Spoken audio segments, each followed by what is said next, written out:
la tombe de Monsieur le Duc, 1910-1944, 34 ans. La salle des fêtes porte aussi son nom depuis quelques dizaines d'années.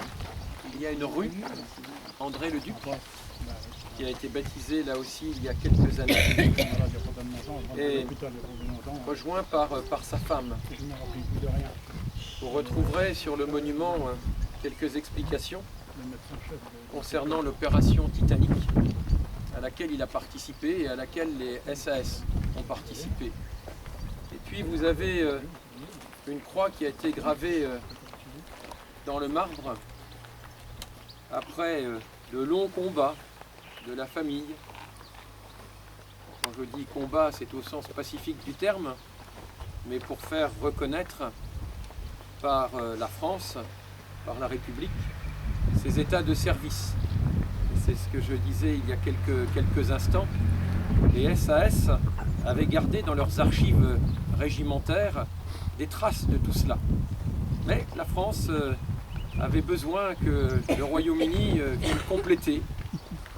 Et avec les archives départementales, des gens comme Michel Boivin, historien qui a aussi beaucoup travaillé sur la résistance, qui est spécialiste même de la résistance gaulliste, il a été possible de renouer les différents fils pour qu'il y a quelques années maintenant, mais il n'y a pas très longtemps, cette croix du combattant de la résistance, du combattant volontaire de la résistance, lui soit reconnue et qui figure sur ce monument.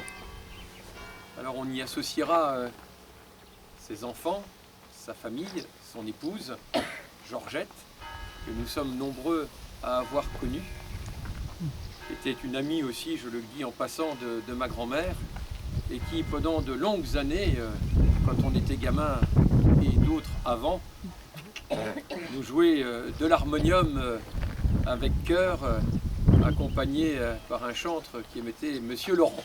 Voilà, ce sont aussi des souvenirs de gamins et l'animation de la paroisse à cette époque-là. Et tout ça renvoie aussi au lieu haché et à ce garage, à l'atelier, comme on peut le constater. Je vous propose d'observer, avant que Bernard dépose la fleur, d'observer là aussi une minute de silence. Il y aura un morceau musical, et je crois le chant des partisans par Jacques.